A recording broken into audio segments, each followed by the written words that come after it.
Morning, buddy. Welcome back to another edition of the Point Podcast. Hope everybody's doing well on this Friday. And of course, as we start the podcast, we hear the To The Point mascot Dirk just start to bark. So that that bodes well for the show today. But a lot to dive into today. Obviously, there's games last night which we will touch on, but some big headlines from around the world of sports as well. The shakeup in with the Boston Celtics organization, what they're going to do moving forward, a big transition moving from Danny Ainge to Brad Stevens into the front office. I'm going to touch on that. And, the Celtics making a decision compared to another organization in different sports. And what I mean by that is the Celtics, they have a standard that they have set that's actually factual. There are teams, and I'm sure there's fans out there that believe that their team thinks every year our goal is to win the title.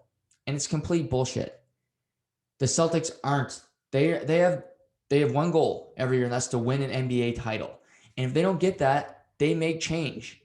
You could say that same thing for the Toronto Maple Leafs, for other organizations. It's not the same thing because it's just different. And I'll dive into that in greater detail when we get there. Let's talk about the Mark Scheifele suspension. I knew he was going to get suspended. I did not think it was going to be 4 games. I think it's excessive.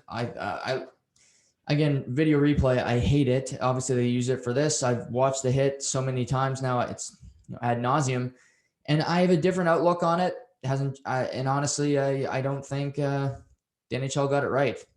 Again, the one time this year I could honestly say I think the NHL got it right was the Nazem Kadri hit, and then not suspending Tom Wilson. But you shouldn't suspend somebody for just being a physical presence. But it seems more and more that if you throw a hit nowadays, you're seen as a villain or a dirty hockey player when it's the freaking playoffs. And let's start. I was going to start with the NBA. I'm going to get there before we get to the games last night. Let's start with Mark Scheifele just because I'm there. So I'm waiting last night. I get back from work. I'm talking to my dad about it, and he goes, "You think we'll hear?" I said, "Yeah, probably tonight." They usually announce it during the games, so they announce it just after the start of the Islanders Bruins 8:30 start last night. And I see 4 games. And it stunned me. I thought 2 games. It was late, 50 seconds left in the game. So you get a 5-minute charging major. So that would mean, okay, you miss 1 game. It's the playoffs. You add another one. That's 2 games. That's time served, if you ask me. And but 4, I mean, this is lowering the boom on, a player that is not a dirty hockey player.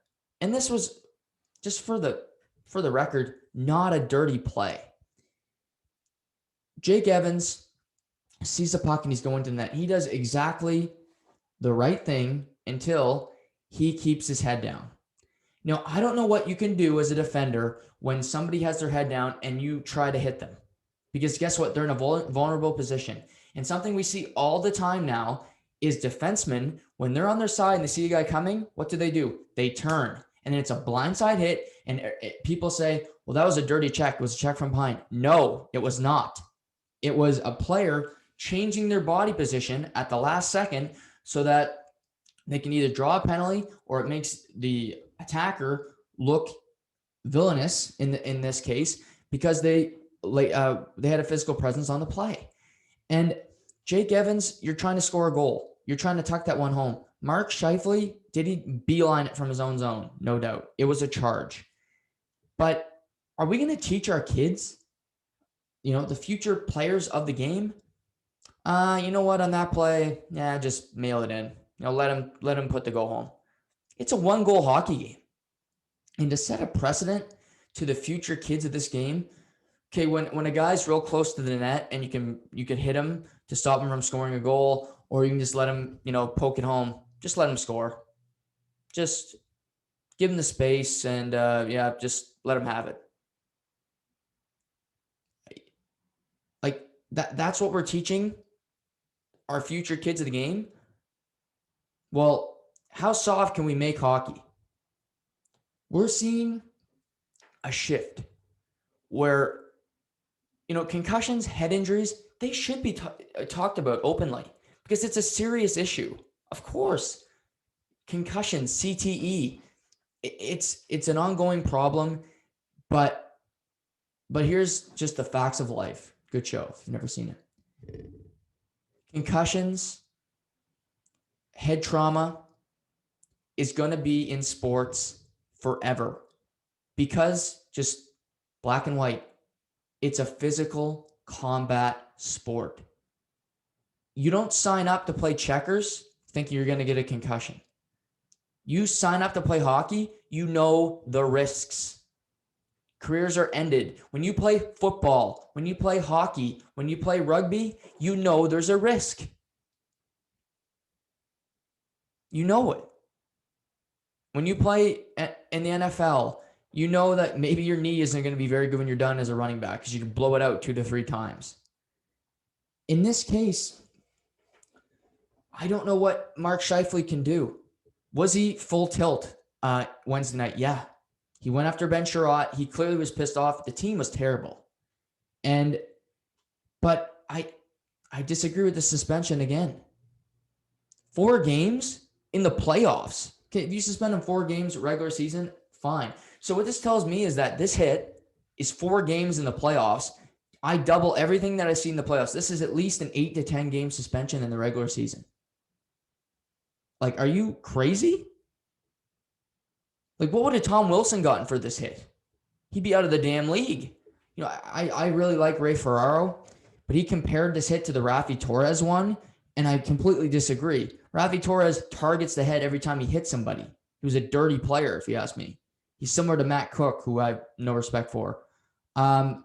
This was the point of contact was not the head. And was it a scary play? Of course. Jake Evans went flying. But another thing that has to be ratified in life and in sports is you judge something based on the injury or how it looked after the fact. If Jake Evans gets up and walks that off, is there a suspension? To me, there isn't. If he gets up and he's fine, he's doing a jig, there's no suspension there. But because he's laying on the ice for a period of time and there's a stretcher, you feel pressure to suspend him on the play. If there's no injury, then you look at Tom Wilson, the incident this year with the Rangers. Panarin didn't get hurt on the play. Buchnevich did not get hurt on the play, quote unquote. So I think that helped him avoid a suspension. When he hit Oscar Sundqvist across the middle, he was injured. When Nazem Kadri laid his hit in the first round, there was an injury on the play. That makes it look worse. And this could be a potential dagger for the Winnipeg Jets. Do they still have a better team than the Montreal Canadiens on paper? Yes. If they get Paul Stastny didn't play game 1, but if he can come back, you don't have Mark Scheifele, you put Stastny in at center. You still have Pierre-Luc Dubois. You still have Adam Lowry, the horse. You got Blake Wheeler, Kyle Connor, Andrew Kopp. Your depth at forward is there. And looking at the back end, you expect Josh Morrissey to not be just a complete and utter failure like he was in game 1. You expect Neil Pionk to play like he did this regular season where he was a key cog in that machine. But Mark Scheifele is Winnipeg's best player. And he's one of the best players in the world. That's not an easy one to make up. I mean, Montreal, I've talked about it for weeks. They don't have a superstar player. They just, every line contributes. You can throw Suzuki out there. He scores in game 1. KK scores in game 1. Eric Stahl on the 4th line scores in game 1. Brendan Gallagher scores on the power play. That's 3 different lines that scored a goal and then a power play goal. That's how they win games. They don't say, okay, it's Suzuki or bust tonight. And for Winnipeg, they need to find more consistent scoring. And they played great in round 1. They won 3 overtime games. In game 1 of round 2, they were just completely awful. They looked like they were off 9 days. Josh Morrissey looked like he was in Punta Cana sipping a pina colada. And, Hellebuck wasn't great either. But you need to see this is a huge opportunity, and this is why you trade for a guy like Pierre-Luc Dubois. Pierre-Luc Dubois was traded for to be a horse in the playoffs. He was a horse for Columbus last year. He needs to step up here. he needs to be the man. Scheifele's out. He's not eligible to come back until at least game 6. At this point, there would be no game 6 because Montreal's ahead. Game 2 tonight, Dubois, you need to be more creative. Nick Ehlers, Kyle Connor. I think Nick Ehlers has been great. Kyle Connor, be more effective. Be heavier on the boards. Don't be as soft as you were in game 1. And just a more of a liability, just be more active defensively. I think you see Montreal's forwards do a way better job than people give them credit for at just being available defensively. Eric Stahl in round 1. Brendan Gallagher, people can hate him. He's good at getting back. He's a good back checker. I don't really care if people don't like him or not. He's an effective hockey player. Corey Perry, you're telling me this guy doesn't care? This guy couldn't get a job from the Toronto Maple Leafs in the offseason. Now he's playing great in the postseason again for the Montreal Canadiens. So for Winnipeg, I look at Pierre-Luc Dubois, it's on you. Adam Lowry's going to do his thing. Adam Lowry's going to play hard every night. You saw him in game 1. He almost tried to get them back in the game, scores a shorthanded goal. The guy's going to be a horse because that's just what he is. He's an effective player. But if Stastny can come back, Dubois, you need those top 2 lines to be efficient, get some goal scoring. And for Hellebuyck, you had a stinker in game 1, but Price let in 3 goals and you still lost. So he's going to have to steal some games in the second round. He's going to have to be better than Price for a number of games here. Connor Hellebuyck has to be a difference maker. And he won a Vezina last year. Carey Price was just awful in the regular season. Hellebuyck has the potential. He has all the ability to outplay Carey Price. Now, will he? That remains to be seen. But I think he's going to have to steal a number of at least 1, maybe 2 games in this series because Montreal has confidence. Are they better than the Toronto Maple Leafs on paper? No, but they beat them. Are they better than the Winnipeg Jets on paper? No, but they beat them in game 1, and they're 3 games away from beating them in round 2. And that it just sometimes is about momentum. Were the Dallas Stars better than the Colorado Avalanche? No. Were the Dallas Stars better than the Vegas Golden Knights last year? No. But they got to the Stanley Cup final. Sometimes it's just about momentum and a team gelling together. And Montreal, who knows? They have that, clearly they have that belief. I think they play for each other very well. And, Winnipeg's going to have to adopt some of that if they want to get back in the series and eventually win it. But I don't agree with the suspension, and it came at me as a big surprise to see Mark Scheifele suspended for 4 games. So he's only eligible to return in game 6, and we'll have to wait and see if this was, if game 1 was Mark Scheifele's last game of the season. We're going to get back to hockey, but I'm going to pivot to basketball because last night it was a big night, but it really the nightcap was the game to watch where the Los Angeles Lakers winning this championship last year in the NBA bubble, LeBron James winning a title with his 3rd different franchise, winning 1 in Cleveland, 2 in Miami, and then his 4th one with the Los Angeles Lakers last year. Coming into this year, they added Marc Gasol, they added Dennis Schroeder, they added Wesley Matthews, adding to him and Anthony Davis, and they're just plethora of talent that they won a championship with last year. But a difficult season. LeBron went through injuries. Anthony Davis, aka Street Clothes, was constantly injured, and their role players weren't great. Dennis Schroeder was hit and miss. Marc Gasol has really been a bad piece all year. They acquired Andre Drummond at the trade deadline. He never really fit in. And they head into this series with the Phoenix Suns. And LeBron last night lost for the first time in his career in the first round of the NBA playoffs. He's 14-1 now in first round playoff matchups, but the Phoenix Suns have slayed that dragon. Led by Chris Paul, the veteran, one of LeBron's best friends, defeated him last night, 113-100. And it was evident from the first 5 minutes of the game that Phoenix was not afraid of LA in a closeout game. Devin Booker makes 3 threes in the first 6 minutes. This guy's in his 6th career playoff game. He's just green to this, to the playoffs. And last night he scores 47 points, 8 for 10 from 3-point range.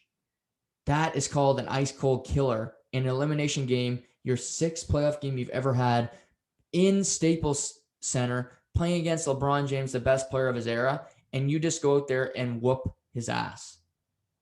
He had a great series. 4 of the 6 games he scored over 30 points. He's just such a great mid-range scorer, and he's only a 33% three-point shooter on the season. Last night, shoots 80%, just couldn't be stopped. He also, in the first 5 minutes, Jay Crowder, former teammate of LeBron, they've been jarring with each other the entire series, with Crowder being on the Miami Heat last year, who LeBron beat in the NBA Finals.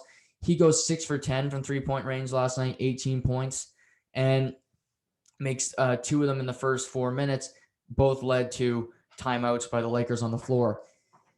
But the narrative was Anthony Davis, was he going to play? AKA street clothes, as Charles Barkley nicknamed him on Inside the NBA the other night.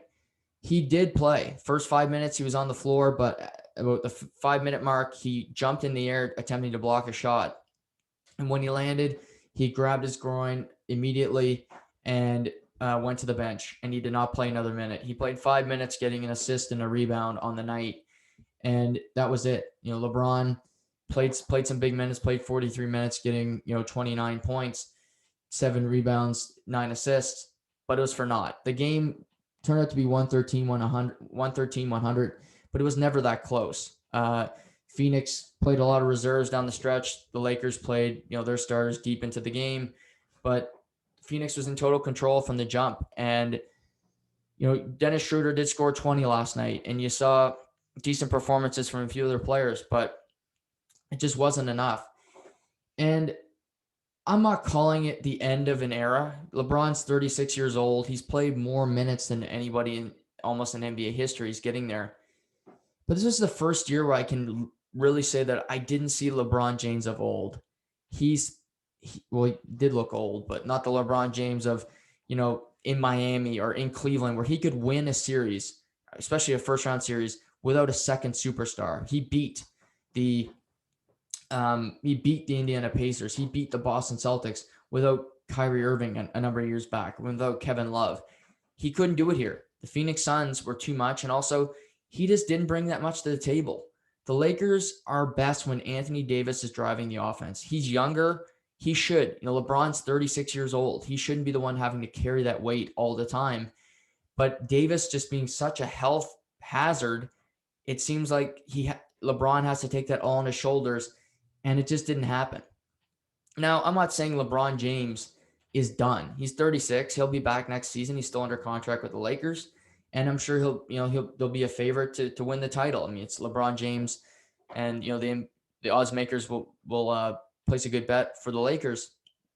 But you're starting to see Father Time.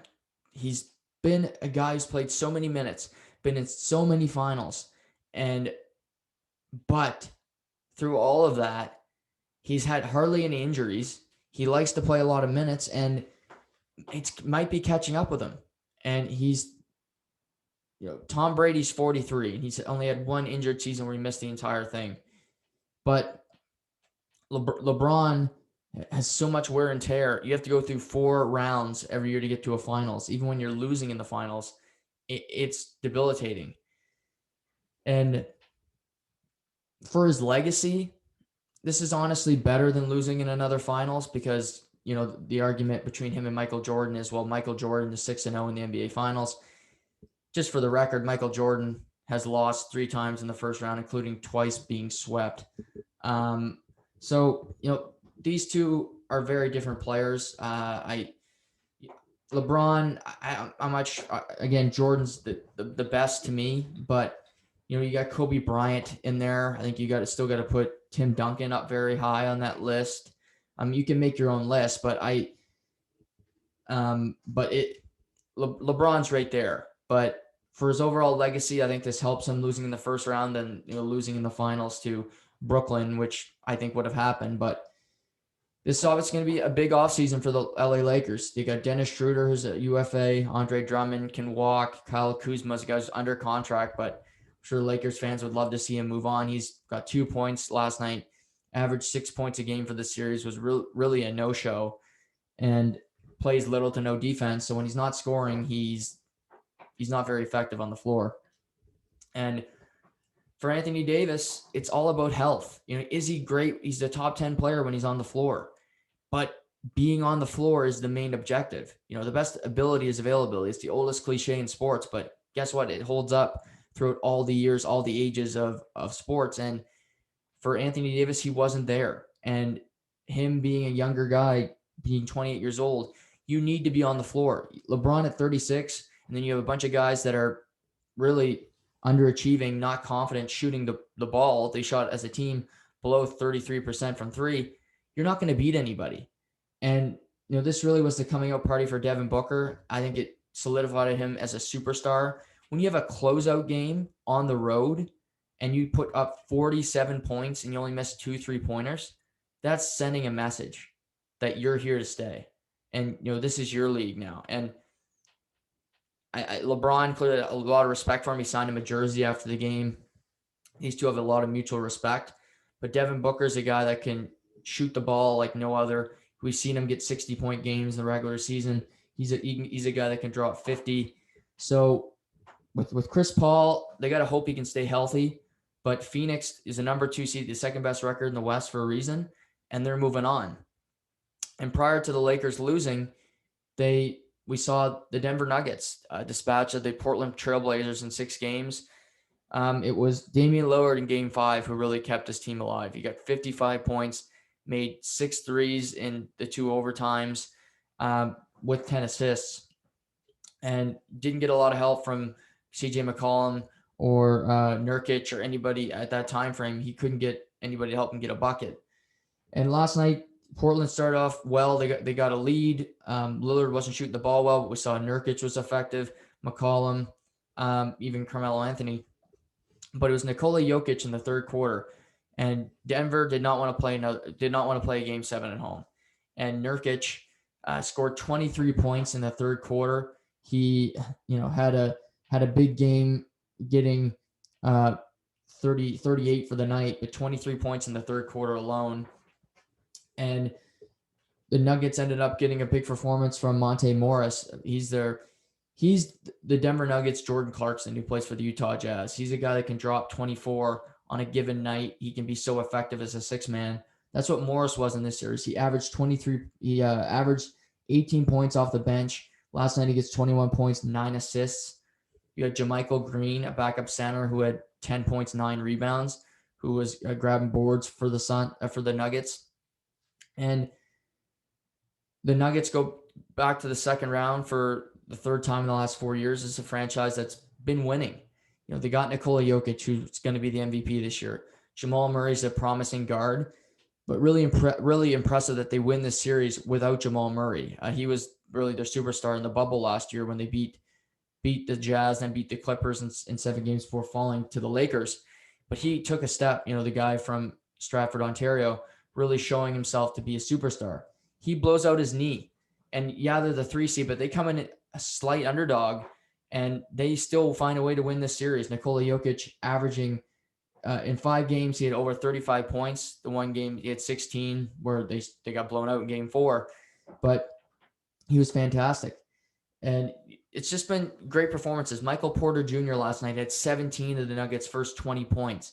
Like I said, Monte Morris, some big games from Austin Rivers, who shot the 3 ball really well, shooting over 40% for the series. And just guys contributing. Campazzo, who's in the starting lineup now for the injured, aforementioned Jamal Murray. And the Nuggets will face the Suns. And this is a 2-3 matchup, but we have the potential to see Nuggets, Suns, Jazz, Mavericks in the second round. No LA teams, no big box office. And I guess the biggest box office name would be Luka Doncic, but he's never been to a second round. Neither has Devin Booker, the future stars of the game. Jokic has been, but there's no Damian Lillard, there's no Steph Curry, there's no Klay Thompson, there's no LeBron James. And then the other stars are out east in Joel Embiid and Kevin Durant, Kyrie Irving, James Harden. They're all on one team. So interesting little change here. And for the Portland Trailblazers, this has got to be frustrating. 3 of the last 4 years, they've been bounced in the first round. Damian Lillard is one of the best scorers in the history of the NBA. He's the closest thing to Steph Curry. And they've gotten some tough breaks last couple of years. Last year, Jusuf Nurkic, their starting center, was out the entire season. Then this season, they lose Zach Collins in the first month. He's out the entire year. He's a good player out of Gonzaga. But you have no point guard, no starting point guard for Denver, and you can't find a way to beat them. That's just not acceptable. And I look around and say, Terry Stotts is going to be fired as the head coach of Portland Trailblazers. I don't know who they bring in.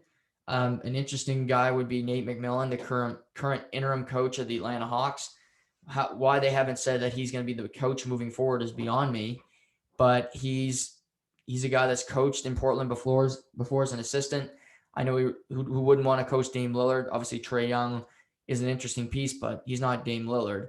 But what does the front office do? Did they move on from CJ McCollum? Do they insert new pieces to play with Damian Lillard? Because he's a special talent and he's a different guy. He's not like players in the NBA that join super teams to win a title. He wants to win it in the Pacific Northwest, and he wants to win it for Portland. But right now, getting bounced in the first round 3 to 4 years has got to be frustrating. This guy's one of the best three-point shooters in the history of the league. One of the funnest players to watch. And yeah, he wasn't great last night. He shot 3 for 11 from 3, 28 points. But he had 55 in game 5. You can have a little bit more of an off night shooting when you put 55, but you need guys to step up. And his co-star CJ McCollum just didn't in this series. And that's the reason you're out. Jokic didn't have a set man every night to be great, but like I mentioned, he had Austin Rivers some nights. He had Morris that would step up some nights. Porter Jr., Aaron Gordon. It was just a rotating cast of characters that would take a game to help Jokic score the ball, assist, rebound, do what it took to win. And Dame Lillard just didn't have that luxury here with CJ McCollum, he's a star, not a superstar, but he just didn't look dynamic or didn't scare anybody in this series for sure. But Portland, like I said, I think Terry Stotts will be fired not too long a time here, and the Nuggets will prepare for the Phoenix Suns. They haven't announced when that game 1 will happen, but perhaps this weekend, maybe Sunday at the earliest. Before we get to hockey, the Boston Celtics, they made the conference finals 3 of the last 4 years. And this year it was really a disaster. They cut Gordon Hayward. He goes back to Charlotte. They still have Jason Tatum. They have Jaylen Brown. Jaylen Brown has to have wrist surgery. He's out for the playoffs. He missed some of the regular season. Marcus Smart missed a lot of the regular season. And it was just a terrible regular season for Boston where they had COVID issues. They didn't play consistently well. Tatum was great, but the rest of their team had flaws. They never truly had a number 1 center, and it never had a big that you could trust. And they finished 7th in the Eastern Conference. And that's not Boston Celtics like basketball. And then you get to the playoffs and you're matched up against the Brooklyn Nets, the best. Philly finished first, but Brooklyn's the best team in the Eastern Conference, if you ask me, with Kevin Durant, Kyrie Irving playing the way they are. So when you lose in 5 games, it's a tough look. It's the Boston Celtics. They're right up there with the best sports franchises in history when it comes to winning. That's what they do. That's their mantra. Now, they've only won 1 championship since 2008. They've been to conference finals. But since then, Danny Ainge has been the president of basketball operations. He hasn't gotten this team back to a finals. They lose in 2010 to the LA Lakers. Since then, no finals appearances. That is not Celtics like. And this franchise, so what happens? Danny Ainge decides to retire. Yeah, I call BS on that because I remember talking to people and I said, I think Danny Ainge is going to be fired after this season. He's been there way, way too long. This team, yeah, they get to conference finals, but we're not talking about the Sacramento Kings here who would just celebrate getting 1 playoff win like the New York Knicks did. This is the Boston Celtics. I don't care if you're a guy who played for the Celtics, if you're a former player, they don't care. It's like in LA, they will chew you up and spit you out. They did that to Magic Johnson, who is arguably the most beloved Laker of all time. Maybe you could argue Kobe Bryant, but he's right there. Magic is Showtime. He is a LA Laker. Danny Ainge, wasn't the player that Magic Johnson was, but he's alumni, and the Celtics aren't afraid to dispatch of alumni that aren't getting the job done. And I think saying that he's retiring, mutually agreeing to part ways, is a nice way of just saying, yeah, we're ready to move on from you, Danny. You haven't got it done for us in a long time. And it's already being reported that he could be joining the Utah Jazz potentially in the future to maybe not be a president, but be part of their front office. So that would mean he's not retiring. That would mean Boston really wanted to move on, and he got out the side door instead of them shoving him through the back door. So with him moving on, there's a space in the front office. So I'm saying, well, who's going to take over? And the big shock after that, Chris Mannix reports from Sports Illustrated that current head coach, he's been the head coach 8 years, Brad Stevens, is leaving, is not the head coach anymore. He's joining the front office. He's going to be president of basketball operations. This is even more surprising because Brad Stevens is one of the most gifted young coaches in the game. He's only 44 years old. So it's not like he's coached for a while and he's like Phil Jackson. You want to pivot into management where coaching can be a grind. But he said he's burnt out from coaching and wants a new challenge. And he's never been a front office executive. He's a great coach. The reason he got to the NBA was because he was a great coach in college. And this just seems like a lateral move to me. He doesn't have any experience doing this. And again, you could say it's a promotion. I don't see it as a promotion because you're not the coach. That's what got you to the dance. Now you're doing something completely different. And for the Celtics, I don't think they need a colossal rebuild here. They got a piece that he's a superstar. Jason Tatum, he's a stud. He's, he had a good relationship with Kobe Bryant prior to his death. He reminds me of Kobe a lot because he's not afraid to take big shots. He's great. He's got a great handle. He can do the mid-range game. He can shoot from three. He can drive. He can do it all. Jaylen Brown's a solid player.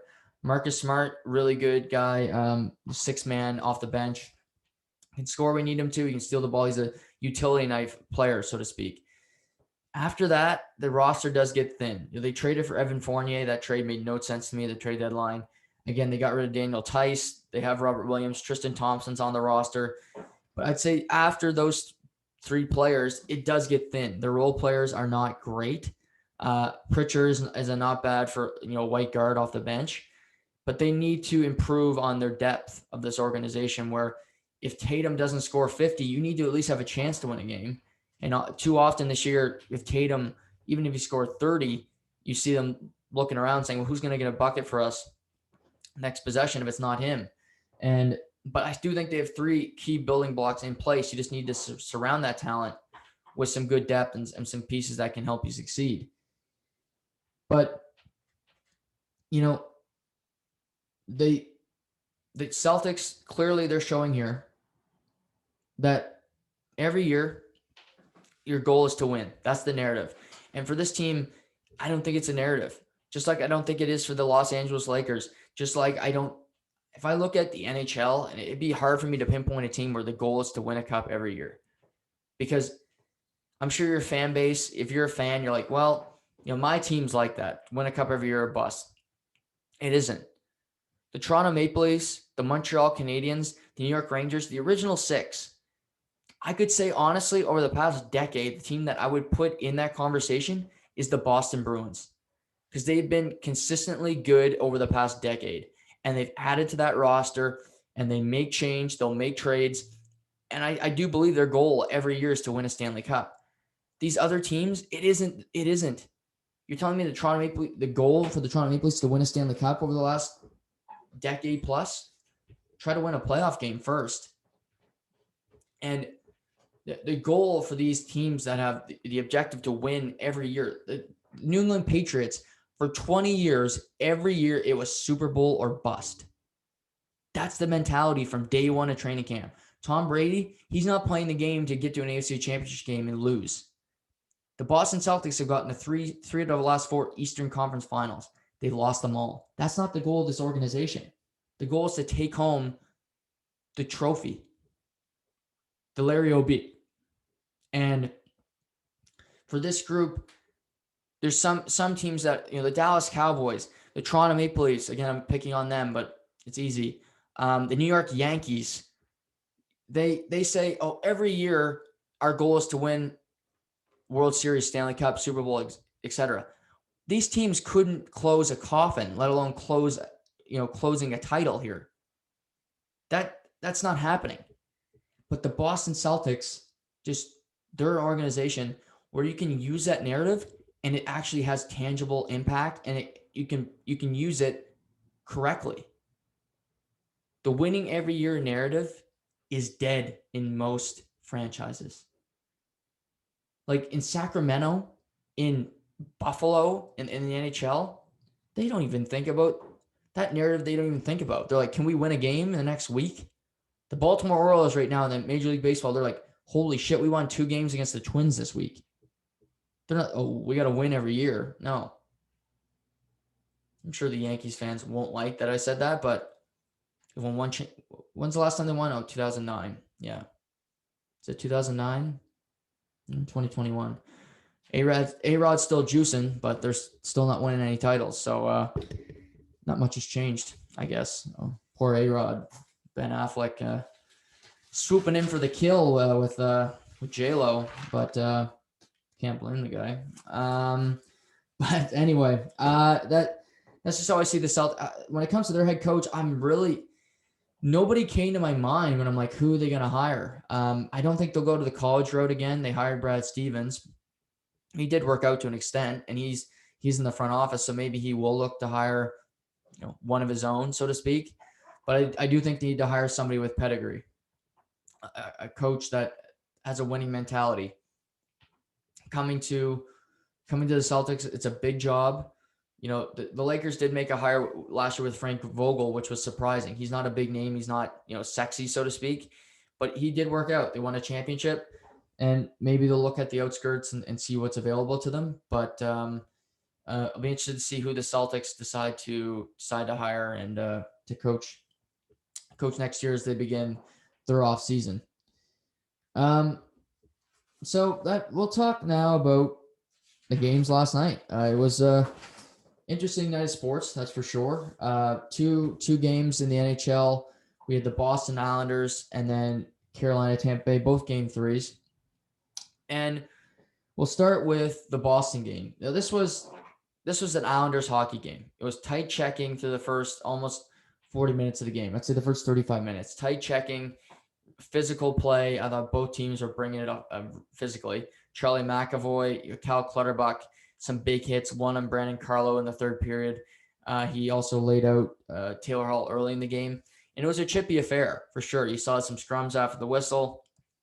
And, Boston, to their credit, gets on the board early in the first couple of minutes. Craig Smith scores.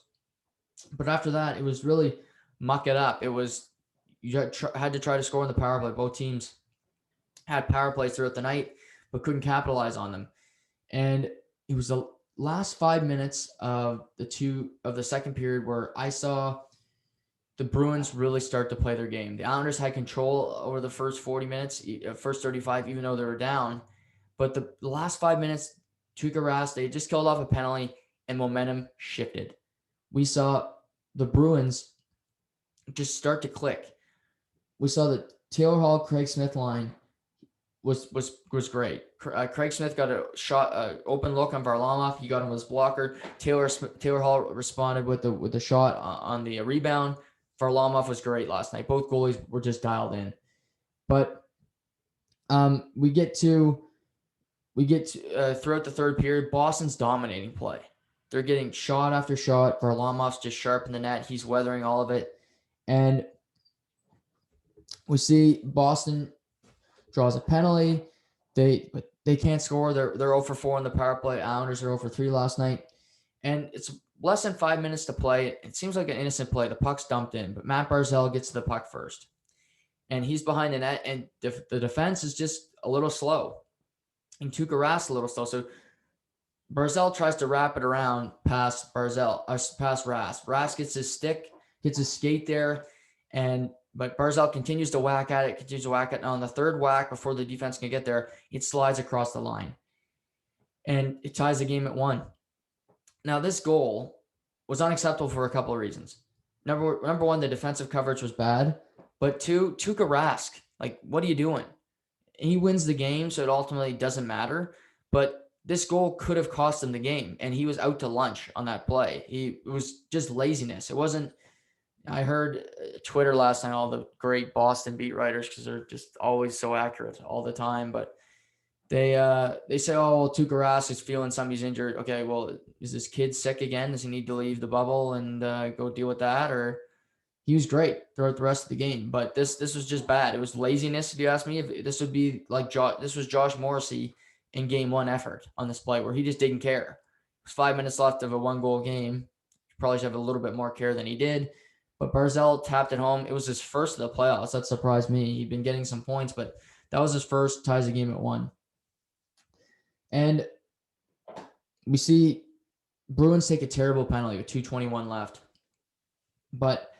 And they get some momentum from it. They get some scoring opportunities, but Rask redeemed himself here. He made some big saves. Stops Nelson. He had a slot shot, direct, good opportunity on Rask. He makes that save. But we go into overtime, and this is where you make one play on one end. We see this twice. It was really a narrative in both games. You make a big play at one end, you can create momentum on the other. So 2 minutes and 8 seconds into overtime, Rask makes a huge save on Barzal in tight. And then who follows? Eberle gets a shot, and then Barzal follows him. He's in tight. He's from me to the computer away. And Barzal just gets stopped by the glove of Rask. It was a major save. It looked like it was going to be the end of the game. Barzal was feeling it at that point, but Rask makes the save. Then 2 minutes later, Bruins win a defensive draw. McAvoy just decides to bring the puck up the ice. He's carrying the puck, and he drops the puck to Marchand as he enters the zone. Marchand's skating along the boards, just past the faceoff dot, and he fires the puck cross ice. It nicks the shoulder of Semyon Varlamov and beats him, and it goes upstairs to score a goal. Boston wins on the road 2-1. It's Marchand's 5th of the Stanley Cup playoffs and his 2nd overtime winner. He got the game 2 overtime winner in Washington, and huge win for Boston. It was a game in the first 35 minutes. Like I said, I think the Islanders were the better team. The last 25, it was Bruins playing the way they wanted to play. But to get a win on the road in that building, they get past Varlamov, who was great last night. And, Brad Marchand continues to score big goals. This guy has turned himself into a superstar in this league. He's not licking, he's not kissing, giving guys hickeys anymore. This guy just cares about winning. It's so clear. And it's a tough break. Varlamov would want this goal back. I know it. It's a great shot. Don't get me wrong. But Varlamov, it's cross ice. Marchand's along the boards, and that just can't go in. Point blank. He'll look at the tape today and say, I should have had that one. 10 times out of 10, he should have had that one. But, what can you do? For the Islanders, Game 4 is Saturday at 8 o'clock start. They need to win that game. They can't go back to Boston being down 3-1. I think that would seal it for them. They're not a team that can come back. They need to at least be square. They did that with Pittsburgh. They won Game 4, and they went from there. I think if they win Game 4, it's a series. If Boston wins Game 4, I wouldn't be surprised to see them wrap it up in 5, dispatch of the Islanders. But again, this was a 1-goal game, goes into overtime. The Islanders lose their first overtime game of the Stanley Cup playoffs. They were 3-0 prior to last night. But Marchand continues to deliver and be a clutch performer for the Boston Bruins. In the second game of the night, it was Carolina at Tampa Bay, and it was the most free-flowing game of the series so far. The first 2 games were 2-1 wins for Tampa, where I thought they really clogged up the neutral zone. They didn't allow a lot of creative opportunities, and that did kind of hamper their top line, but we saw Cirelli, Stamkos, Killorn really contribute, and they were able to limit Aho Svechnikov's effectiveness. They didn't have time to move out there, and ultimately they scored 2 goals in the first 2 games. Now, into last night, they did make one big shift. Peter Mrazek was the starting goalie for the Carolina Hurricanes. Prior to last night, it was Alex Nedeljkovic, who yesterday was nominated for the Calder Trophy for Rookie of the Year alongside Jason Robertson of the Dallas Stars and Kirill Kaprizov of the Minnesota Wild. But Mrazek has been in Carolina for a number of years. He's been in these playoff games, and to Rob Brendamore's credit, which you shouldn't be surprised him making a good coaching decision, it paid off for him last night. We see a close game throughout the night. It's really close, but in the second period, it was Carolina. It really was Carolina Carolina who found their success. 2 5-on-5 goals. Svechnikov's heading into the zone. Hedman breaks up the puck. He's chipping at it, but Svechnikov finds it. He drops the puck into a streaking Brett Pesce, who takes a hard slap shot, goes through the legs of Svechnikov, and beats Andrei Vasilevsky over the shoulder. That opens the scoring, and this was a pivotal moment all night. The defensemen of Carolina have to help them create offense, and they did last night. Pesce scores a goal. We'll see what happens on their other scoring opportunities. But throughout these playoffs, Hamilton, Slavin in Game 6 had 2 points. Brett Pesce, Brady Shea, these guys need to provide some scoring. They didn't have Vincent Trocheck last night. He's injured, likely done for the series. They don't have Niederreiter. He's likely done for the series. So they need some guys to step up. Svechnikov and Aho are going to be there, but their defense are really key for them scoring some goals and staying close in these games. So just a few minutes later, Tampa's having a long shift. Jacob Slavin's got the puck in his own zone. He's got the puck. He's just kind of holding it while they change. While they change, he fires the puck up the ice to Teuvo Teravainen. He tips the puck from the faceoff dot onto the tape of Sebastian Aho as he enters the zone. So he catches the puck on his backhand as he crosses the blue line to stay onside. He goes in on a breakaway, beats Vasilevsky 5-hole, makes it 2-0. I didn't do the play justice there. It was beauty. Just Slavin. Literally, it's on Teravainen's stick for half a second. He tips it onto the tape to tape of Aho on the backhand. He goes streaking in through the 5-hole. And this is Carolina. Slavin, Pesce, these guys, this is who drives them. And Aho, again, we'll talk about clutch players and what he is, but this was one of them. They get a 2-0 lead. They got the momentum, but Carolina, they wanted to lose at points in these games. They take a stupid penalty. And the Tampa power play continues to hurt people. They set it up. They got possession. They got zone time. Stamkos got the puck in his office. He fires the puck cross ice to Kucherov, who likes to stand on the right side near the goal, just above the goal line. He gets the puck. It's on his stick for half a second. He fires it to Point alone in front, and he beats Mrazek 2-1. It's Point's 6th goal of the Stanley Cup playoffs, and he cuts the lead in half. We then go before the end of the third period. Brady Shea takes a hooking penalty where he's dead tired on a shift. He hooks Kucherov. So then Stamkos on another power play. Stamkos takes a shot. Kucherov grabs the puck, but he, instead of shooting the puck, again, he's so creative. He passes to Killorn alone in the slot in front. He beats Mrazek. It's 2-2. Tampa Bay 2 for 2 on the power play.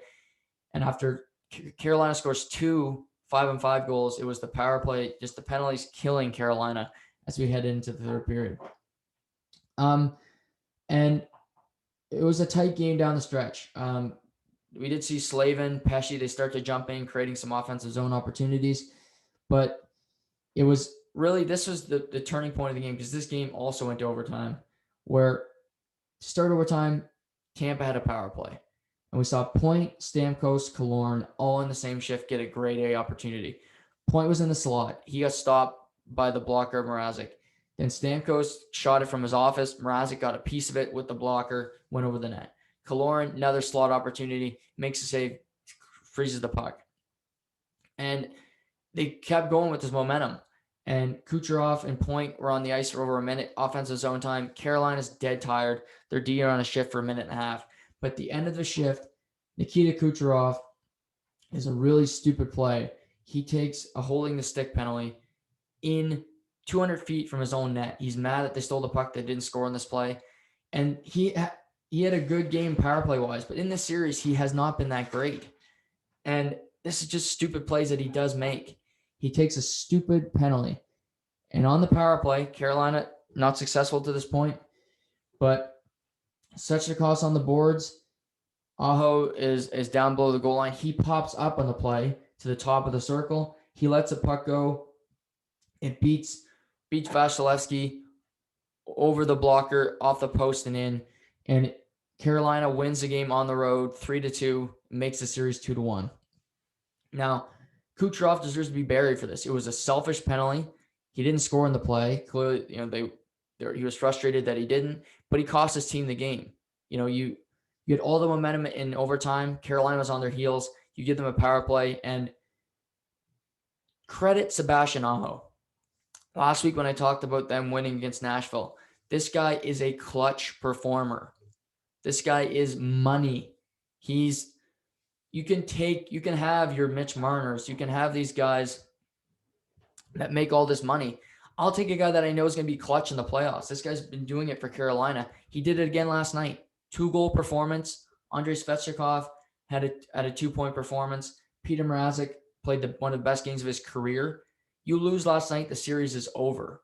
Who knows now? Yeah, game 4 is Saturday afternoon, and it's in Tampa Bay. But Carolina's feeling the momentum now. They're confident. Sebastian Aho, these guys know they can score on Vasilevsky. They had 2 goals in their first 2 games. They had 3 last night. So Tampa, I'm sure they feel like they should have won that game. And you know what? They probably should have. But Carolina outplayed Tampa in games 1 and game 2, and they lost both. So it's turnabout fair play. I'll be interested to see the style of play that we see in game 4. Because I thought early it favored Carolina, but Tampa can also play that free-flowing game. They just can play that shutdown style. When you see guys like Aho, Svechnikov start to become creative offensively, they don't want that. They want to keep the game simple. And you have guys, playing defense like Chernak, Luke Shen, Hedman to an extent, McDonough. These guys are not, jump up in the play defensemen. They're guys that are really sound defensively. They're going to make the right play 9 times out of 10. And I think that's something Tampa will look to get back to in game 4. For Carolina, don't take stupid penalties. Because really, 5-on-5, Tampa was not that creative. You take 2 penalties in the second period towards the end of it, Tampa ties the game, and you have to go into overtime, barely squeak out a win. If you don't take those penalties, I think Carolina wins the game in regulation, and there's way less stress on Carolina. But Aho continues to deliver for this team. Good coaching from Rob Brendamore going to Mrazek. Now that doesn't mean Alex Nedeljkovic is not the future in net. I think he is. He's young. He's not young. I mean, he's not young. He's young, but not too young. He's 25 years old as a goaltender. He's paid his dues down in Charlotte with the Checkers. Nominated for the Calder Trophy. But on a given night, you go to the guy you think gives you the best opportunity to win. And last night was Peter Mrazek. We've seen teams do that throughout. Barry Trotz has gone from Sorokin to Varlamov a number of times. And we'll see where the chips fall where they may in the series. But interesting game 4 tomorrow afternoon, 5:00 start between Carolina and Tampa Bay. Tonight, I mentioned Winnipeg, Montreal, no Mark Scheifele, but we'll see how those lines shake up. And then the nightcap, we have Colorado at Vegas, game 3. And, there's must wins. But of the series so far, this is the biggest must win because you're playing Colorado. Vegas, you're a really good team. Marc-Andre Fleury is nominated for the Vezina. Probably has a good chance to win it. Max Pacioretty's had a special year. If you lose tonight, it's bleeping over.